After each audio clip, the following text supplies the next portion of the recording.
3, 2, 1. It's the Puff and Steph podcast. Podcast time, everybody. Podcast time. Here we are. Yay. It's podcast time. Puff and Steph with you. Happy Tuesday. Hopefully everyone is doing well. Today's show brought to you by Freisinger Hyundai. Right on the price, right on the pike. Go see them for all your car needs, both buying a car and fixing your broken one. So I went out this weekend, Steph. I didn't tell you about it yesterday, but I went out this weekend. And I was sitting at a table with a friend of mine. And the bouncer, who we know, came up to us and just started complaining about everyone. Now, I went downtown Harrisburg. And it obviously wasn't as packed as, pre-COVID days or anything like that. But it was It was okay for what it was. There was a decent amount of people there. But if you're sitting inside of a bar, the bar has an occupancy level. Right? You can't go past this amount.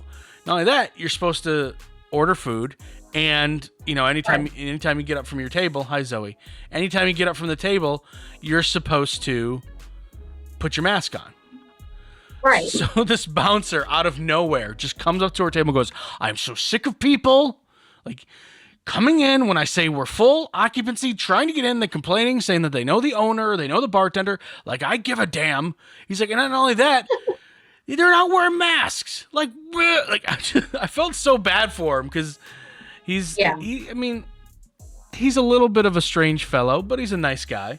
And he was just complaining that people didn't know what the word capacity means, and they're not wearing masks.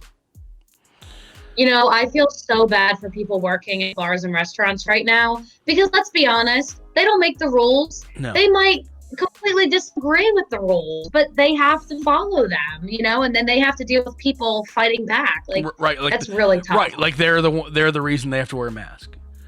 Or my buddy's the reason why the people can't come into the bar, and not the fact that the bar can only allow 60 people or whatever it is.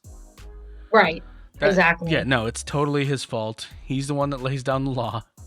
He's the one that makes you wear a mask. But yeah, we've seen it over and over again. People, I have a friend, I'm not going to say who it is, but I have a friend who gave someone crap at a Home Depot or Lowe's.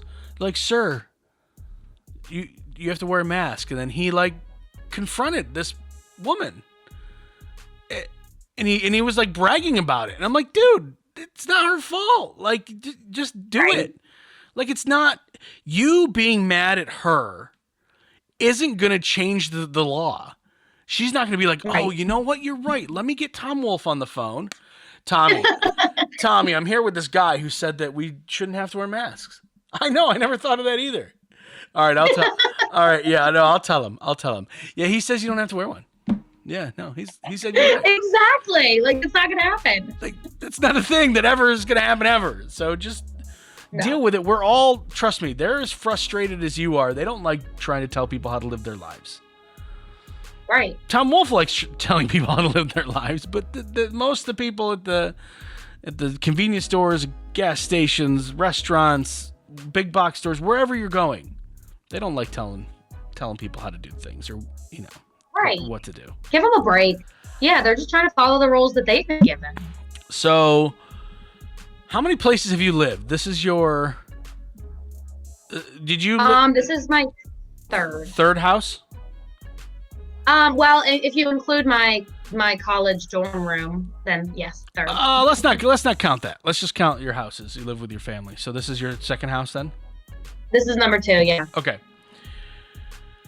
A study out of England by a window treatment company called webblinds.com finds that 1 in 3 people in England, okay, so this is English people, have seen their neighbors naked through a window. 1 in 3. 1 in 3? That's alarming. Have you ever seen your neighbors naked through a window? Yes. Yes. You're 1 in 3. I mean, this is over in England, but maybe it's true for America too.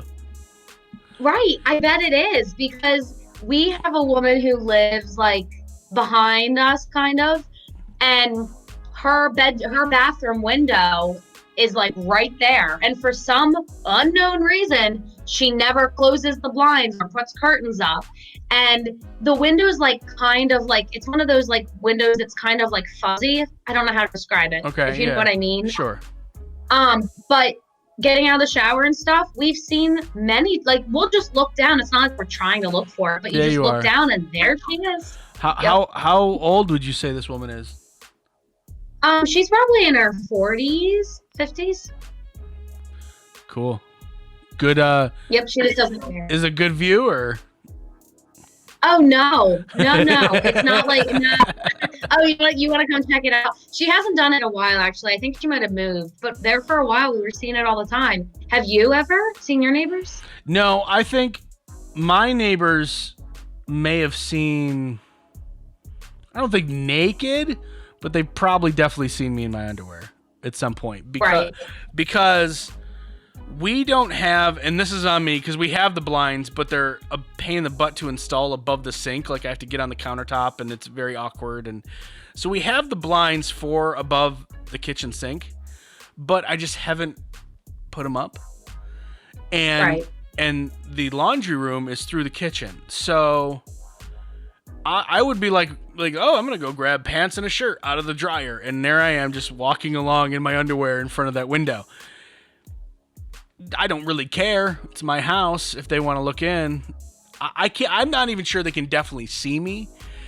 I did it a lot when we were going to work super early in the morning. Like I would put stuff in the dryer. I would put stuff in the dryer that night, and then in the morning.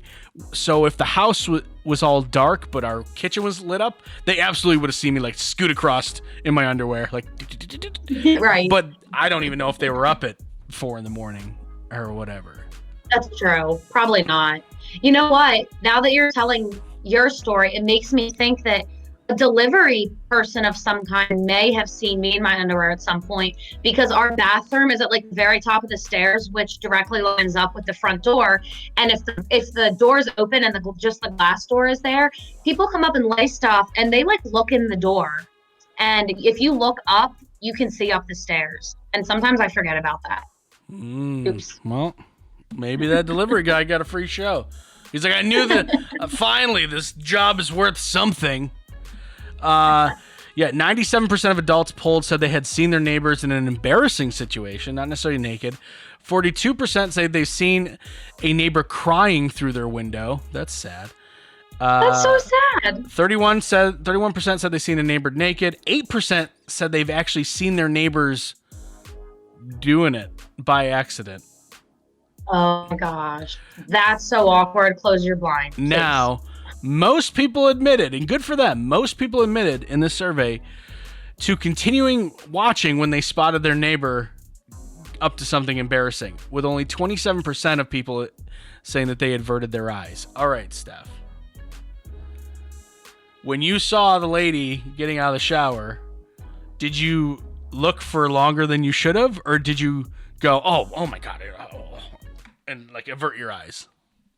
Right. I will admit it was one of those things where like, hey mom, come look at this. Hey, whoever was around, come look at this, or vice versa. Just because we were in shock that she was so oblivious. Right. Like, really? Right. Yeah. So we probably looked for longer than I'm necessary. But again, it was kind of blood. I'm sorry. It's the whole train wreck, rubbernecking, whatever you want to call it. If I saw neighbors and they were in an embarrassing situation or hooking up or whatever, I don't think I'm not gonna not watch. I think I'm just gonna be like, right, is this really happening? Oh my God. God. How can you look away? I don't know. All right, coming up in just a couple of minutes, we have some ironic deaths to tell you about. It's the Puff and Steph Podcast.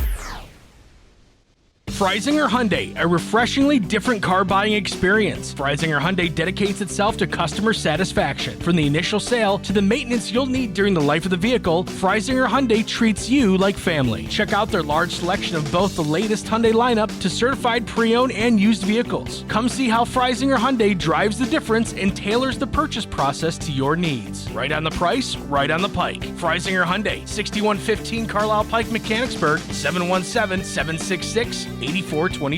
During this time, many are out of work and struggling just to get by. It's good to know that your friends at Capital City Buy and Sell in Harrisburg have your back. If you're in need of extra help during the pandemic, you can pawn or sell unwanted or unneeded items that you may have laying around your house, including jewelry, electronics, tools, musical instruments, and a whole lot more. Capital City Buy and Sell is open 7 days a week, and they're always paying cash. Plus, they have low pawn interest and terms if you aren't quite ready to say goodbye to your item just yet. Capital City Buy and Sell, 3517 Walnut Street, Harrisburg. Online at harrisburgpapawn.com. Great news, everyone! American Shaman of PA's doors are back open for normal operations, and they're ready to bring you the much-needed relief that you've been waiting for. They care about their customers, and their customers keep coming back for more. Steve K says, American Shaman products drastically decrease my back pain and relieve my stress in just 1 month. Thank you. Stop by your local American Shaman of PA store for a free CBD sparkling water and free samples. Find their locations and more at hempushealth.com. Do you love saving money but hate buying one of those coupon books filled with places you'll never go to? Well, here comes Quick Save Coupons to save the day. Quick Save Coupons is an app where you can find savings for restaurants, stores, and experiences that you will love. And here's the best part. It's free. No big coupon books to buy, no websites to give your information to. Quick Save Coupons will show you all of the savings in your area right on your phone. Just go to Google Play or the App Store and download the Quick Save Coupons app. Then start saving money on many of the places you already go to. Now back to the Puff and Steph podcast. Now, I am not one to make fun of people dying. I think that that's obviously exceptionally cruel. Yeah. But talking about it, I don't think is that bad because they're definitely ironic. These deaths I'm going to tell you about are definitely ironic deaths. A South African wildlife conservationist was mauled to death Wednesday by 2 lions at his own safari lodge. No, that's terrible.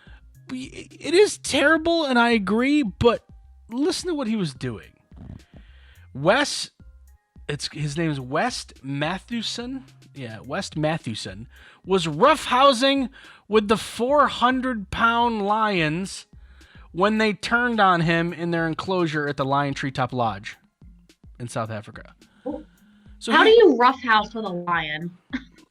How do you ever roughhouse with Zoe, a wrestler, and push her around? Yes. That's how you do it. Only they're 400 pounds. Wow. Yeah. His wife tried to save her husband from the lions, but he'd already suffered fatal injuries. All the details surrounding the deadly attack are not known, but it has been suggested that the rough play was to blame. Okay, so I'll give you a perfect example. We've had Cash for a few months now, the bulldog,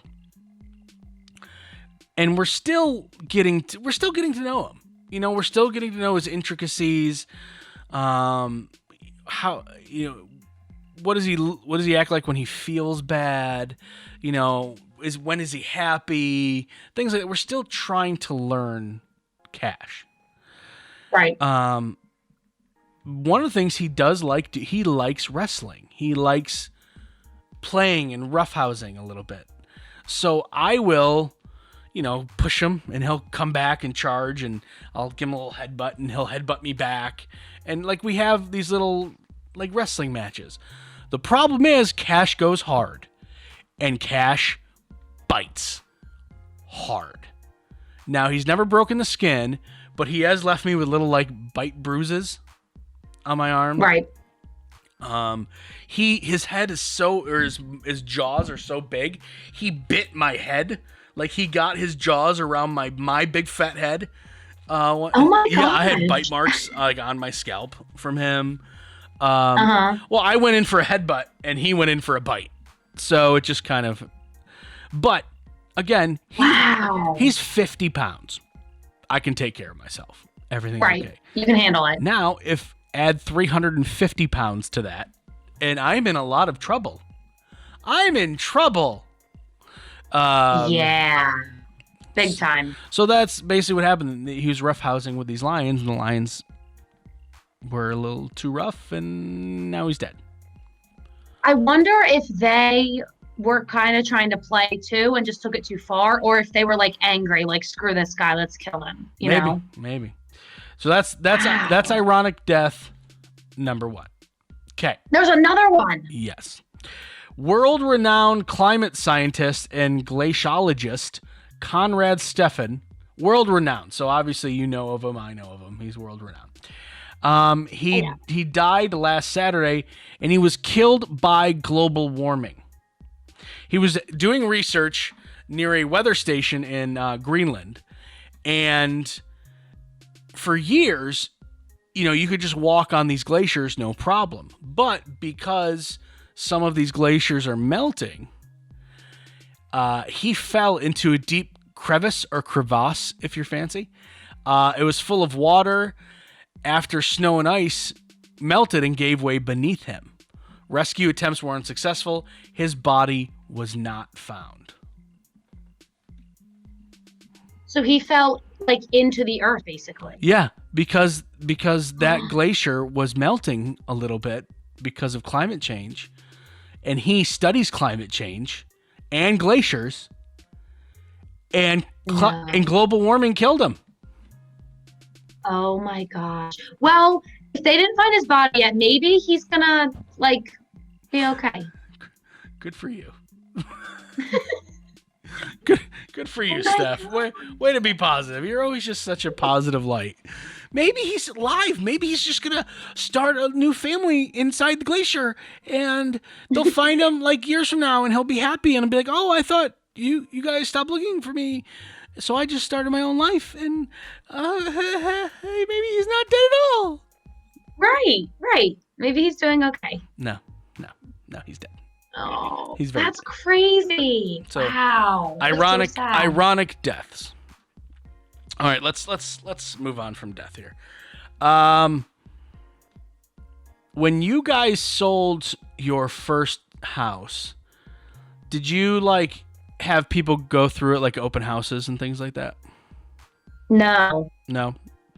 Well, we're not going to sell our house anytime soon, but I was reading this particular story made me think about how creepy it actually is to have strangers walk through your house. Right? It's weird. Yeah. So, and I've been doing real estate photography. So I am a stranger, not only walking through people's houses, but moving things and taking pictures and moving them back. I've been in people's bedrooms when they aren't there. And I've, Weird. I mean, luckily, I want to believe I'm not a creeper, but I think it's very odd to have people walking through your house. So one day, when the wife and I decide to sell this house, there's going to be strangers walking through it. Now, when we bought it, it was just flipped and nobody was living here. So it wasn't it wasn't the same thing. But we absolutely looked at a few houses where people were living, and they would just leave. All right, well, strangers going to come over, so everyone get out of the house. Right. Isn't that such a weird concept? I mean, it's normal in the real estate world, but when you think about it that way, it's so strange. A woman in Vancouver discovered with video evidence that the real estate agent showing her house to potential buyers picked pears from her backyard pear tree and then just left them. So, that's kind of funny. Now, you're not supposed to do that, especially as a real estate agent. You want to talk about trust. These people are trusting you to go through their house, trusting you to sell their house. But this real estate agent was like, "Oh, that looks like a good pear," and just picked a pear off the pear tree and started eating it. She thought it was part of her commission. Well, I've been doing a lot for them with this sale, so I earned a pear. One day when you buy a house, and you go to open houses, many times, again, this was pre-COVID, so I don't know how it is now, but many times there's a tray of cookies out or like there's something there to kind of keep you there a little bit longer, or to just say, hey, we care that you're here. Please don't steal anything. Eat the cookies so you don't eat our pears.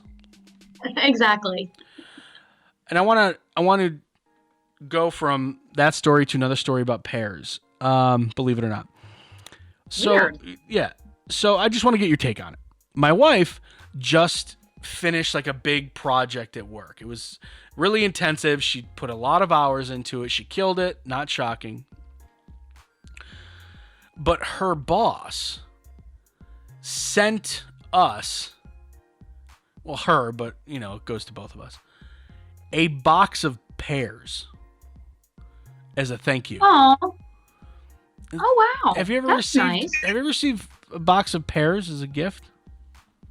No, you know what? I haven't. I'm a big edible arrangements gal. Like that's what I send people when I want to give them something nice. But not just like pears. Yeah. That's different. So it was this like fancy box, and the pears weren't ripe yet on purpose. They sent you like unripe pears so that they ripe at your house, so you don't get old pears delivered to you. I appreciate that. Right. But then it also came with like a little block of cheese and like a bag of like fancy mixed nuts. So they basically gave us like a little hors d'oeuvre tray. So to slice up the pears, have it with the cheese and the nuts. Oh, okay. Well, that's kind of nice. So it's like a little charcuterie board. Charcuterie. I'm gonna sit here. No. Charcuterie. No. Oh my. Charcuterie. No, you get no. No. It's charcuterie. Charcuterie. Charcuterie. Charcuterie. Yeah, it's like that. That made my day. Just listening to you pronouncing that. That made my day. I'm so excited. Okay. That was fantastic. Okay, time to go. We'll be back in a minute. Charcuterie. Say it one more time. Charcuterie. Nice. It's the Puff and Steph Podcast. Freisinger Hyundai, a refreshingly different car buying experience. Freisinger Hyundai dedicates itself to customer satisfaction. From the initial sale to the maintenance you'll need during the life of the vehicle, Freisinger Hyundai treats you like family. Check out their large selection of both the latest Hyundai lineup to certified pre-owned and used vehicles. Come see how Freisinger Hyundai drives the difference and tailors the purchase process to your needs. Right on the price, right on the pike. Freisinger Hyundai, 6115 Carlisle Pike, Mechanicsburg, 717-766-8422. During this time, many are out of work and struggling just to get by. It's good to know that your friends at Capital City Buy and Sell in Harrisburg have your back. If you're in need of extra help during the pandemic, you can pawn or sell unwanted or unneeded items that you may have laying around your house, including jewelry, electronics, tools, musical instruments, and a whole lot more. Capital City Buy and Sell is open 7 days a week, and they're always paying cash. Plus, they have low pawn interest and terms if you aren't quite ready to say goodbye to your item just yet. Capital City Buy and Sell, 3517 Walnut Street, Harrisburg. Online at harrisburgpapawn.com. Great news, everyone! American Shaman of PA's doors are back open for normal operations, and they're ready to bring you the much-needed relief that you've been waiting for. They care about their customers, and their customers keep coming back for more. Steve K says, American Shaman products drastically decrease my back pain and relieve my stress in just 1 month. Thank you. Stop by your local American Shaman of PA store for a free CBD sparkling water and free samples. Find their locations and more at hempushealth.com. Do you love saving money but hate buying one of those coupon books filled with places you'll never go to? Well, here comes Quick Save Coupons to save the day. Quick Save Coupons is an app where you can find savings for restaurants, stores, and experiences that you will love. And here's the best part. It's free. No big coupon books to buy, no websites to give your information to. Quick Save Coupons will show you all of the savings in your area right on your phone. Just go to Google Play or the App Store and download the Quick Save Coupons app. Then start saving money on many of the places you already go to. Now back to the Puff and Steph Podcast. This was really, really weird to me when I came across this story. And I'm hoping that it's weird to you, Steph. I'm hoping that this is not something that you agree with, even though people in our generation are saying that this is a thing. Millennials and Generation Zers think that using a period at the end of end of a sentence is a hostile act, or uncool, or unfriendly in text messages. So not like when you're writing an email, but in text messages, if I say, yeah, I'll be over at 5, period, people in the millennial and Generation Z generations are like, what does that period mean? Like it's kind What of is that supposed to be? it's kind of a jerk thing to do. Is this true? Are you one of these people? So I've heard people talk about this before, and I think it's kind of true in some situations. If there's already maybe some tension or disagreement going on that you both know about, and you purposely say okay, period, instead of just saying okay, I do think there's sometimes a hint of okay, you're being short. I really think that it can make an impact on the tone. From the story, only old people or troubled souls put periods at the end of every sentence, wrote a digital culture journalist. Wow. What? Okay, that's kind of hard. That's kind of offensive and intense. The thing is, in a messaging conversation, a period is simply not necessary, she explained. It's clear when you've finished your thought already, so what function does a period fulfill? As a result, using a period in messaging now looks rather empathetic. It can come across as you're quite cross or annoyed. Or if they're just using proper grammar, and you shouldn't be afraid of proper grammar. Right. Proper grammar during texting is a fantastic thing, and everybody should do it. They say the difference between text saying "that's funny" and "that's funny," period, may seem subtle to the sender, but many readers will interpret the latter as far less pleasant and more intense. Like, how does that work? That's funny, or that's funny. Period. Is that?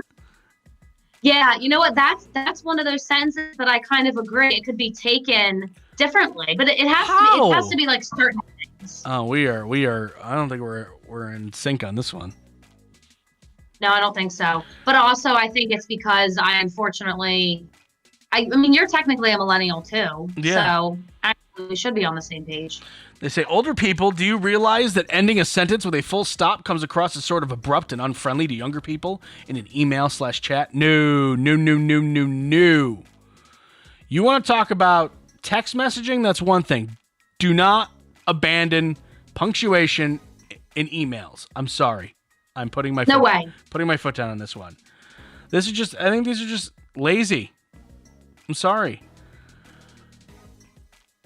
Let's see. A 2015 study of 126 undergraduates and researchers at Binghamton University found that text containing periods were also perceived as insincere. Are you kidding me? What? This is terrible. Insincere?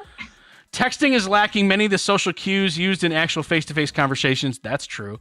When speaking, people easily convey social and emotional information with eye contact, facial expressions, tone of voice, pauses, and so on.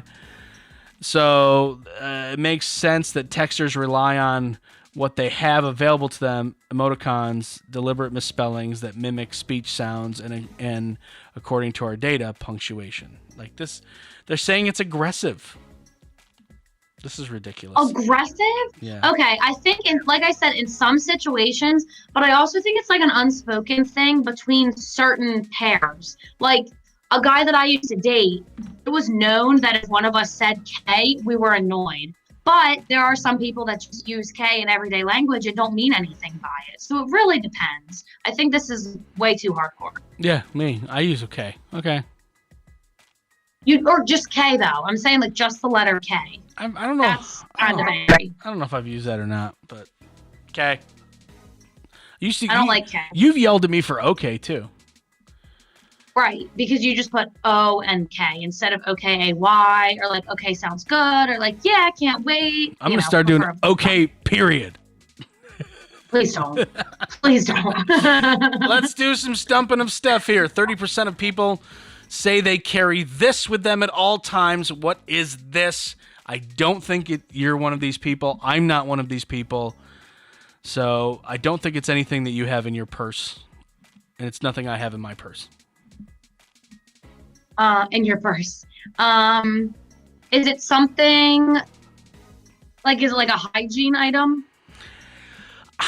Some people might consider it one. I'd say maybe. It's not a definite yes or no. And both men and women can use this item? Yep.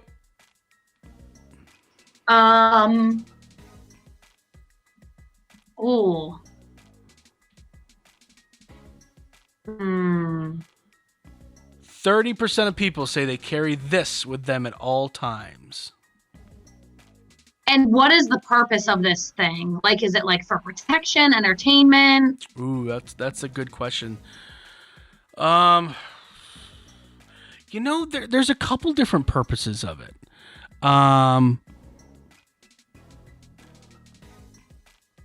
And sometimes there's no purpose. It's just like a thing people need. If I'm trying to be pretty vague here. An EpiPen? Nope, not an EpiPen. It's definitely not a life-saving thing. Hi, Zoe's butt. Hello. Something that they might need. So certain people need it? But they think they need it, but it's mental. It's like a fixation. A good luck charm. Nope.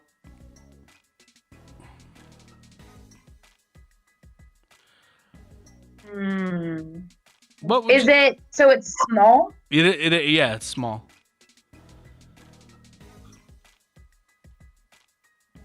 This is hard. Is it a certain color or does it vary?